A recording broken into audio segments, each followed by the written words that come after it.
enjoying the benefits of this PIB because they all seem to be kicking against it. How do we also avoid another resurgence of sorts that might become a problem for us in the Niger Delta? And that is the solution we are providing. Mr. President should return the bill to the National Assembly and asking them to look at the concerns that have been raised by our people in the Niger Delta. And the case we have mentioned is germane. Because if there is no redress, we are afraid that our boys who are already warming up may come back. And we are receiving the punches. We went to appeal to them to shield the sword. Now there's another problem, and they are warming up. We don't want that to happen. Let Mr. President not assent to the bill, send it back to the National Assembly to give them another opportunity of making sure that this issue are sorted out. Let's talk about the threat by host communities to withdraw social licenses. What could be the implications of that economically for us? Well, it will be disastrous. Economically, it will not be too good at all. We were celebrating, some of them were celebrating that if it is 5%, they can manage it and see how we can now make life better in the rural areas, in the oil-producing communities. You take a place like Oloibri, it is a shadow of its original self. You go to a place called Oloibri, and that is where the first barrel of oil was found in 1956. This is what we are talking about. And why should you take products from under our feet, from our belly, take it away and ignore the place? Because that is the result that is taking place over and over again. Neglect. But you've taken all the money. You look at Abuja. It was oil money that has built Abuja. The people are saying that it will be unfair, and they will protect, they will act. The implication of this will not be good for everybody. I haven't seemed to I have not heard the voices of governors in the Niger Delta as much as I've heard voices of groups and CSOs and even certain Niger Delta youth. We haven't really heard governors speak against this or speak, in a unifying voice. And I'm talking about governors of the oil-producing communities. We haven't really heard from them. What do you think is responsible for the somewhat silence coming from those governors? Could that silence be misread as they being okay with what the House has already put out? The governors are not silent. They met and they issued a communique condemning the 30% and saying that the 5% is what they stand by. They have not been silent. The governors met and issued a communique. Well, a communique is great enough, and I know, but then we keep hearing voices of the people in the Niger Delta, people like Pandeb, pushing every day and asking government to do something. But let's move away from that quickly. Let's talk about, who has powers to withdraw licenses. The host communities have said that they will do that. But is it not the place of the government to withdraw those social licenses? Well, it is the government. That is why we are saying that even the constitutional review that is being undertaken, I hope will be deep enough. There are several legislations that are not supposed to be at the federal level. You control everything. You have the oil. Everything about the oil and gas is on the exclusive legislative list, which is not correct. And they have the power. They have all the power, and they misapplying it. They are using it as an instrument of oppression. And that is where the danger is.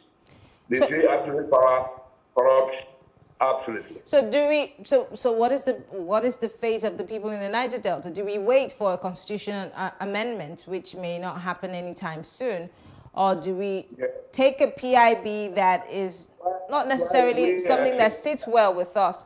Which should take priority over which? Because we do not know what is in the mind of the president, if he's going to assent to it or not, whether he's going to listen to us or whether he's going to go with his gut. But what should take priority? Should the PIB put on pause while we wait for the constitution to be amended to reflect something that would help us to get the kind of value that we need to receive in the Niger Delta?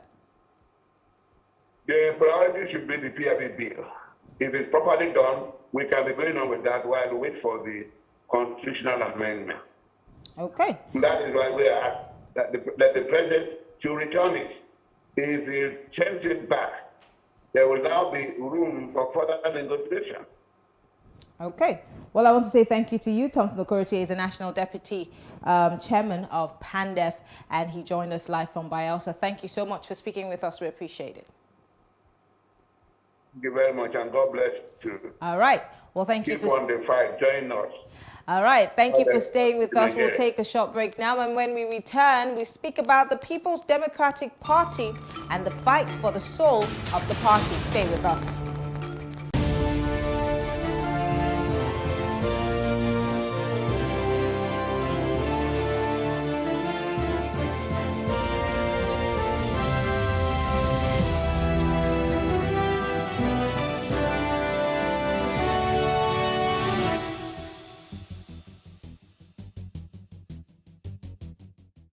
Hello and welcome. It's Nimasa This Week, the voice of maritime.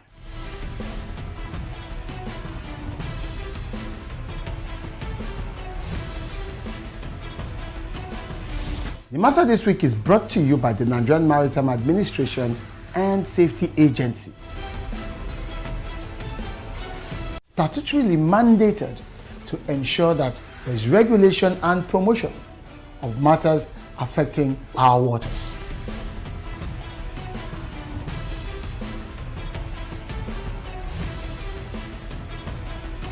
NIMASA bears responsibility for search and rescue, shipping development, and ship registration.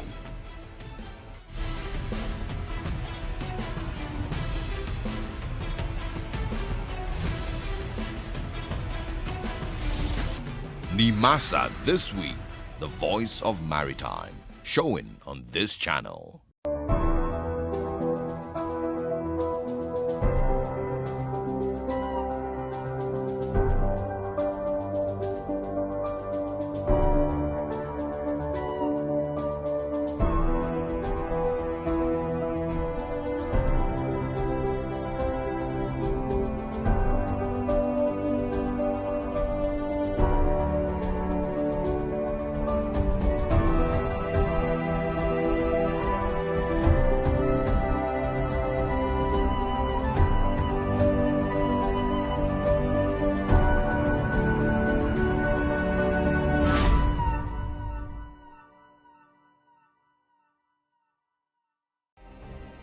Nigeria's Niger Delta region, from where the black gold fuels Africa's largest economy, where the lines between wealth and poverty has never been thinner. Conflicts, poverty, insecurity, and environmental challenges daily confront the region.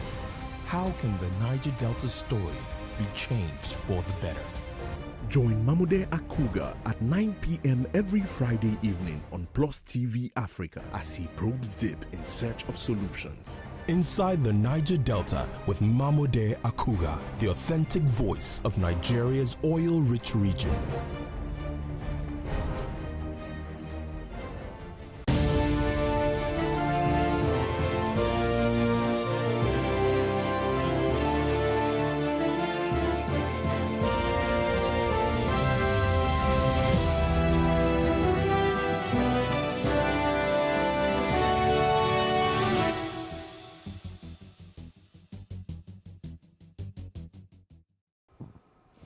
The People's Democratic Party's Board of Trustees has opposed moves to sack the Uche Secondus-led Working Committee and replace it with an interim caretaker committee.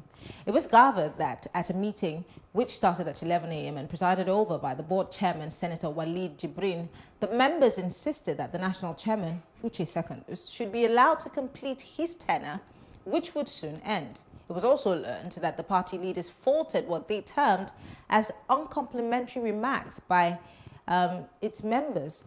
It had been reported that the national chairman was battling to retain his position as Wike spearheaded moves to ensure his removal before the party's National Executive Council meeting and the National Convention.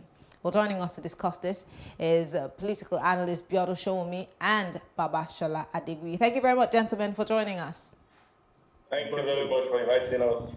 I'm guessing this has to be the most discussed conversation. I mean, the PDP and its infighting and all of the drama that's been happening. And we can say the same for the opposition also, I mean, for the APC. But today we're talking about the PDP. Let's start by looking at the drama that ensued over the past few days.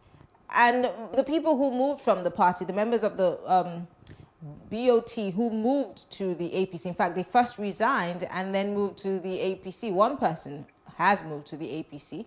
But I want to start with you, Biodo.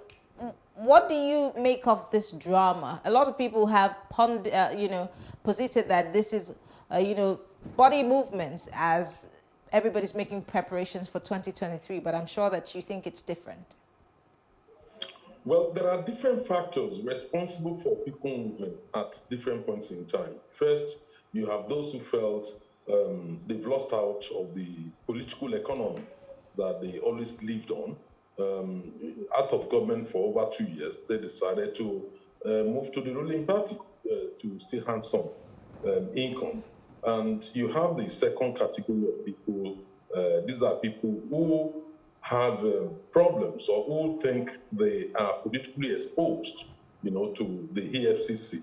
And they felt, look, the best way is to join the ruling party, just wave the broom and your sins will be forgiven. And you have this third very rare situation, which is the current resignation and the resignation of the deputies of PDP. What people are looking at is just the issue of Wike. I don't believe it's actually Wike alone in that game. What happened is they may have resolved some of the problems. Each of those deputies are loyal to different people within the political party, there are those of them loyal to possible past secretary of the party and, past national officials. So they are the ones at work, jostling and trying to situate themselves in a way that they will be able to influence the outcome of the convention, which is to elect a chairman that will supervise the election of the national convention that will produce the presidential candidate. So this game is not just about Wike. Wike on his own part is quite very articulate, very forceful, and coming out strongly, against Uche Secondus. But he's not the only one in the game. There are other actors in that game who, one way or the other, decided they've reached a truce and called their boys, to again resume their post as deputy officers of the party.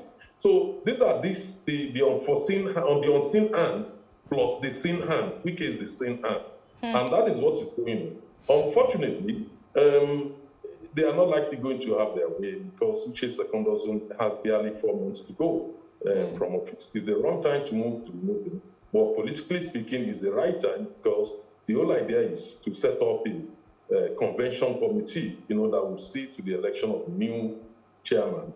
Obviously, Uche Secondus would want to return as the national chair. So what they may have reached behind the scenes settlement about Uche Secondus not, going for another time, just buying out at that convention and allow a new person to be the chairman. No one knows until when it all plays out clearly. Let me come to you, Babashola. It's been reported that Secondus's rivals reasoned that the national chairman would install his loyalists, as members of the convention committee, and this would pave way for his re-election. The PDP, on the other hand, has always made a big show of transparency during the elections over the years, and Is this possible that the issue is a result of lack of transparency or internal democracy? Just like Biodun has said, could it be much more than the hand of Esau in this particular matter? Well, there is nothing wrong in Uche Secondus appointing his loyalist. If the national chairman and he has the game and he knows how to play his game very well, definitely he can get his loyalist to the national convention and get himself re-elected. On PDP, sometimes I ask myself if PDP is actually still existing in Nigeria, because it's like PDP is failing as an opposition, just like the way the party failed when they were in the government, in charge of the government of Nigeria. Because sometimes I ask myself if PDP is actually seeing what is happening and listening or hearing to the listening to the yells of the masses. So for me, Uche Secondus administrative has not been actually performing the way an opposition party should be performing. I have to be sincere with you. I'm not a member of PDP. I am not a member of APC. I am saying this as a neutral man that is looking at it from an objective way. From the performance basis, I would say the national chairman has failed, and the whole executive, I mean the national executive of that party, needs to be reshuffled. I don't understand. What exactly do you expect the PDP to do? Because again, this is not the UK where you have a shadow minister, a shadow this or a shadow government. You don't have that. You just play plain opposition politics. And I'm not in any way trying to speak for the PDP, but let me just play the devil's advocate. They've been speaking up a lot about, you know, the insecurity in the country and a couple of other things. But what exactly do you think the PDP is not doing that makes you feel that they have failed? When APC was in opposition, we all know the game APC played. And we all knew there was an opposition in existence before 2015. But immediately after 2015, when the PDP permitted or allowed APC to come into them by disintegrating the party, arresting some of their members and some of their members crossing into the APC, PDP went down. The last time I can talk about PDP being in opposition, that was when Olisa Metu was the spokesman for the party, political party. Immediately that man was arrested and was arraigned. It was like PDP just went silent. They are not acting, they are not, and it's like they are just there. Well, let us see the opportunity we are looking for. Let us grab the party. They don't really understand what position being an opposition is. And that is what is killing the PDP. And I'm very sure it's because of 2023 now, at Wike and his Zokakos are now looking for an opportunity to put aside this administrative, then bring in a new government, as in a new set of executives that will run the party, so that in 2023 they will not shortfall of what they have already shortfalling of again. So although Wike and the other group, they are not going through it, they are not going through it the way they should go through it. Definitely, I think Uche Secondus was elected 3 years ago before the 2019 election, but during their convention. And according to their party constitution, he should be the national chairman for 4 years. The question is, have any of them followed the process laid down by their PDP constitution in the removal of any executive member? Well, that's a great question. I wish that they were here to answer it. But let me come back to you, Show Me. There have been, I want to quote something that happened in 2017 ahead of the PDP National Convention. Governor Wike, the same Governor Wike that's being fingered to be against Uche Secondus, who is also his kinsman, actually had said that he expressed absolute confidence in the candidature of Uche Secondus. How did that change in the space of less than 4 years? I mean, and the fact that he seems to be the one who everybody's pointing to as one who wants to remove Uche Secondus, and it's a two-pronged question. Do you think that Governor Wike has an interest in that position personally, or whoever he decides to put there might just help him in whatever ambition he has going forward. Yeah, no doubt the chairman of any political party is a very powerful man.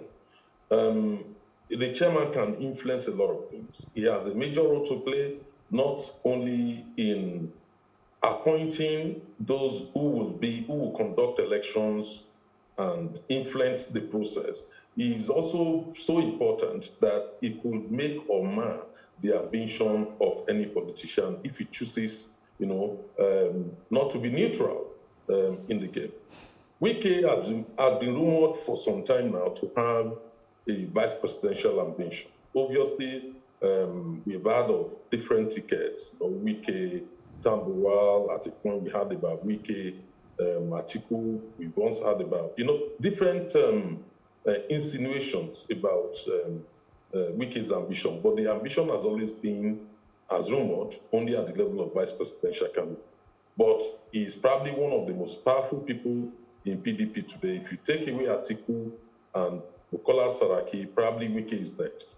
So he has a clout to pursue his own interests, depending on who he perceives to be a stumbling block. In the case of Secondus he was a very clear line, even though in terms of seniority, Secondus was his senior in politics. But they were both allies until when Wike's direction, his trajectory on 2023 came into play. So, and Wike, that we all know, will part with anybody the moment his interest is at stake. So he's a man very determined, very committed to his own cause, and does not mind stepping on anybody's toes, to achieve his own goal. And that is Wike. Some people will say he's ruthless. I would say he's very, very determined. So the idea that Wike actually moved against Secondus should not surprise anyone. He will move against any ally if his own interest is at stake. At least that's the impression which many political pundits, have about Wike. And there's nothing wrong with that, because it's all about his own personal interest. Most of the politicians in Nigeria today are there because of their interest, not really because of the people. It's always a mouth-saying thing to say that we want to serve the electorate. They're just mere slogans. We don't see that in reality, in practice, when they're in political power. So quite often, it has always been very self-serving, self-seeking moves, within all the political parties, including the APC. So what I see happening clearly is that they probably must have reached the troops, to encourage Wike to abandon the course of removing Secondus and Wike and his allies, and then allow Secondus to fade away at the next election and pave the way, for a new chairman to emerge. It will be difficult for PDP, with this crisis, not to implode again if, Secondus is allowed to continue at the next election, because at the next convention, because it will only cause a major crisis within the party. But looking at the fact that in the party you have three strong men, the ones that we know, the obvious three strong men, and they all differently have interests, and these interests might span even through presidency and all of that. And out of the three strong men, two have run for presidency. At least one has run for it maybe 3 times, and the other once. Again, we see Bukola Saraki trying to reunite the party. We see Atiku reconciling with Wike, trying to form a formidable front. But it's still not stopping the movement from the PDP to the APC. Now, the PDP had previously said that the APC would probably disintegrate before 2023, but we're seeing the same thing happen for the PDP. They're collapsing like a house of cards faster than their opponents, even though those people also have their own internal party crisis. It's also leadership related. And these are the two main political parties in Nigeria. I'm going somewhere. The former INEC boss had come out saying that these two political parties have taken Nigerians for granted for so long, and that they are disintegrating and that Nigerians should be looking elsewhere. And so for the PDP, is there any survival of any sorts in the radar for them come 2023 with all that's been happening? The governors have left, members of the National Assembly have left, and now Board of Trustee members. What is left of the PDP? Well, the PDP made a fundamental mistake, you know, after the last election. It was a big miscalculation on their part. What they should have done was to rebrand away from PDP. Don't forget that the party was badly tarnished. People saw it as a party of looters, one way or the other. APC propaganda machine was able to make a major dent on their political fortune. They lost power. What one would have expected is for PDP to rebrand itself, transform itself, and abandon the name PDP. There's a clear reason for that, which is nobody will be able to, you know, point to the fact that they were in power and they were so corrupt. Don't forget, members of the same PDP have moved to APC. The same corrupt PDP, they are now in APC. So if they are rebranded, it will have been difficult for people to point to them and tarnish their image the way it's being done currently. But that notwithstanding that error, it is not only the PDP, APC, both parties are likely going to implode. Currently, we see more movement from PDP to APC. But what would happen after the APC convention and primary elections? No one knows. You know, once the key political actors within the APC, you know, participate in that primaries, you know, one person will win at the end of the day. So what would happen? People are projecting that APC is likely going to go. In fact, APC is in a more difficult situation compared to PDP. Don't forget the Southwest governors have made a clear demand that, look, the next leadership should come from Southwest. The North is saying no, we're still going to continue in power. So we are faced with a very difficult situation. Maybe Atari Jega, the former INEC boss, may be right, that probably we may need to look elsewhere for a third party. So out of what is going on now, PDP may not survive after the convention, so also APC may not survive. We are likely going to see, you know, people moving from both political parties and probably join up or team up with a new political party to challenge, to present a third force, you know, to PDP and APC. That is a likely trajectory, you know, that I can see on this. Babashola, this means that obviously we're going to have another case of the APC, how the APC came about. We remember that it was, you know, a group of political parties coming together to form the APC. Now, the plan that they had in mind, we do not know if it went beyond just unseating the sitting president at the time. Now, he's also positing that that might happen and people might have to look elsewhere. But we also see that even the other political parties that are not as big as the PDP or the APC are facing the same internal crisis. Look at APGA. It's very difficult for a party like APGA who just has, it's become a one-state party, to even get its act together. So what's stopping these other politicians who might be aggrieved at the end of the day after the convention of all the big parties? What stops them from going into those small parties and repeating the same cycle all over again? Okay, nobody can actually predict accurately what will happen in APC after their national convention. But we can project that definitely there will be crisis and a lot of people will want to move out of the political party to go to PDP. A strong and a very serious politician in either APC or PDP will not want to go to any of the political parties, any of the small political parties. Why? Because they will look at the chances they have in such political party. If the chances are not there for them, they will rather be where they are or move to another strong political party than an unknown or a small political party. So for me, after 2022, I'm very sure the convention will start next year in respect of each political party convention, in respect of their national executive, because it is the national executive that will actually determine the next step that political party will take. If the national executive has the national chairman as the northerner, I can tell you they will not want to give the presidential ticket to a northerner. So they will now go to the southerner and give the presidential ticket. So as a result of that, most politicians who are eyeing or looking forward, hello?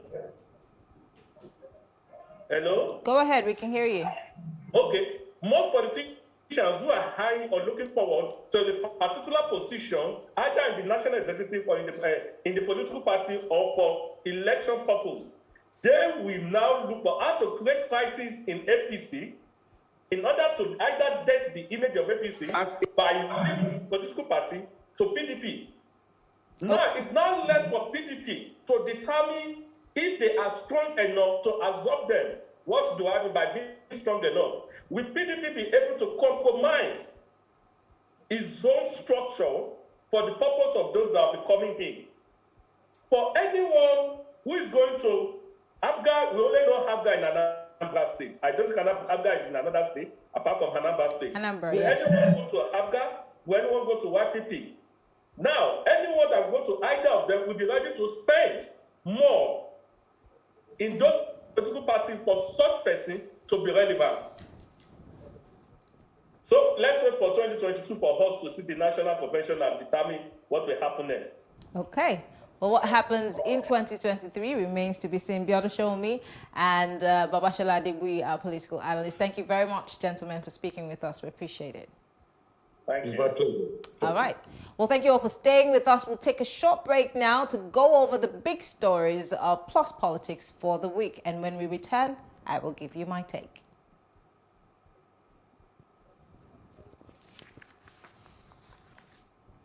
As a nation, we ought to work on the fabric of what we do. Change is not just about the words, it's about what we do. And change is always a painful process. Even within the All Progressives Congress, we have to battle and struggle for change.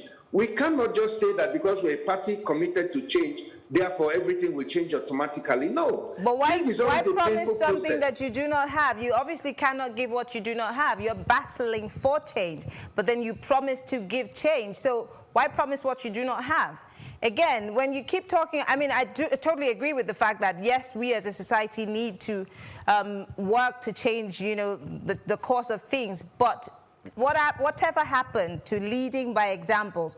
We're the ones who are following, we're the led. If the people who are leading us are making promises, they should be at least able to keep some of those promises so that we can at least have some level of trust. But there seems to be none of that in play.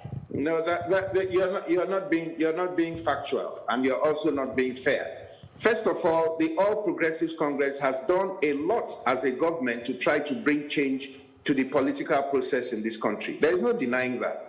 The whole issue of introducing direct primaries as an option to ensure fairness and all that is something that this party has championed. But what I'm saying is that the All Progressives Congress is a political party. Magnus Abe is an individual. So if the party says something and Magnus Abe gets up to go and sabotage what the party has set out to do, or do something different. These are individual actors across the country. Let's assess, you know, the APC right now, because we just finished talking about the PDP and the internal crisis that they're facing. Even at that, even at the fact that the APC is having internal crisis, we still see people leaving the PDP to the APC. And I have asked this question over and over again. Will the APC be able to survive 2023? Because many pundits have said the foundation of the APC was not built on solid ground. Where do you stand on this?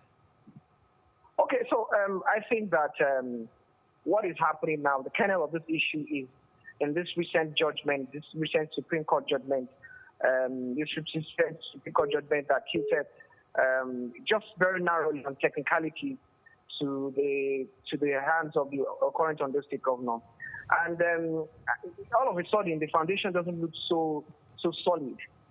You know, coming from where political actors in the APC are looking at it. Now, while the PDP people, and look, it's a game of politics, pure politics.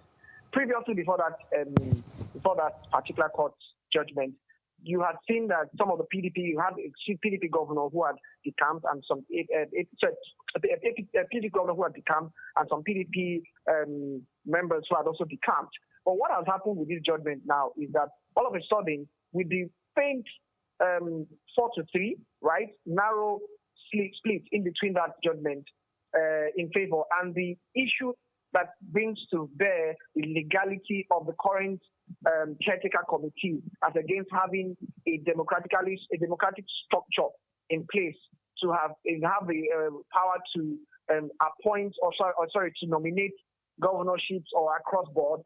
What it has done is that it has given them a fear that if they go ahead with the world congresses and they continue to go ahead with the major elections, anybody can come out and take them to court. The fact that we have insecurity and people are dying every day, the numbers have become just, you just hear that 10, 100 are dead, and then you say, oh, okay. So should we jettison the idea of Twitter ever coming back? Should we also close our eyes to the fact that this is one of the many things that government has done without legal backing? For me, everything is symbolic, you see. So it's all about symbolism. What does a certain action represent? And it's quite easy to say that there are bigger issues. And I think that's always been the problem with Nigeria. Every time that there is something to consider, we always say, oh, there's a bigger issue. There's something else to deal with. This is not as big as then we compare to the issues. And we forget that everything is a spiral and a reflection of the very next action you're taking. Let's look at symbolism, for instance. Banning Twitter, a space where people could speak freely and criticize government and the president, is akin to shutting down a newspaper because it has so many opinion pages, and half of the opinion pages don't make you look good. As a nation. Thank you for watching. Have a good evening. It's been Plus Politics. I am Marianne Nicole.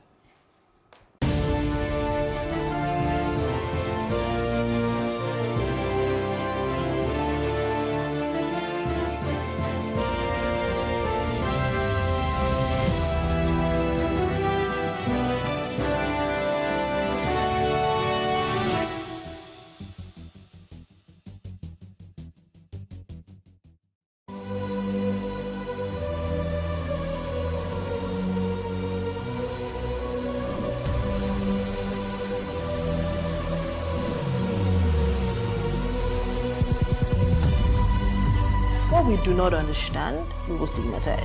What you can see is the remaining of the tanker that exploded. He suffered equally confessed.